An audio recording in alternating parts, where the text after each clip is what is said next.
So as we look at the military situation the United States faces today, what do you think the greatest military risk the United States faces? Is it from Russia, China, other places?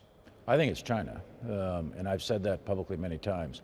I think as we look to the future, and I think we are living in a historical epoch, actually, where we're seeing the rise of a country that is unlike something we've seen probably ever before. And it's one of the great historical pivot points, I think, that we've ever witnessed, which is the rise of China. And from the reforms of 1979 and Deng Xiaoping up till today, which is, I guess that's what, 41, 42 years or so, 4 decades, they've had an incredible economic run, and with that, they've developed a military that's really significant. As we go forward over the next 10, 20, 25 years, there's no question in my mind that the biggest geostrategic challenge to the United States is going to be China.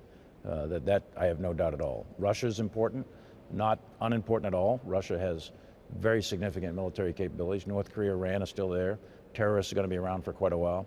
But I think China is clearly the most significant geostrategic threat we face. As we talk today, there have recently been some reports that the Chinese have a hypersonic missile that can theoretically go into space and then come down with a nuclear bomb, escaping our ability to knock it down. Is that something I should be worried about, or all Americans should be worried about? Well, what you saw, and I don't want to get too much into the classification of what we saw, but what we saw was a very significant event of a test of a hypersonic weapon system, and it is very concerning. I think I saw in some of the newspapers they used the term Sputnik moment. I don't know if it's quite a Sputnik moment, but I think it's very close to that.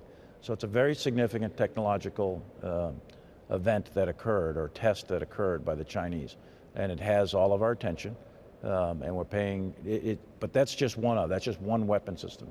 The Chinese military capabilities are much greater than that. They're expanding rapidly in space, in cyber, and then in the traditional domains of land, sea, and air.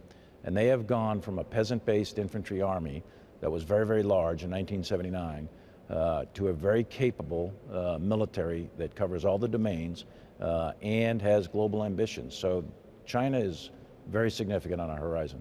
But can I presume that the United States has thought of doing a hypersonic missile as well, and that we are not caught completely flat-footed in our ability to maybe produce something like that ourselves? We are clearly experimenting and testing and developing technologies to include hypersonics, artificial intelligence, robotics, and a whole wide range. Now, if you take a step back, what we're in history-wise, is we're in one of the most significant changes in what I call the character of war. But today, with the introduction of precision munitions, the ability to see all over the world, artificial intelligence, robotics, hypersonics, all of these things together, this is an enormous change in the character of war, and we're going to have to adjust our military going forward. In Asia,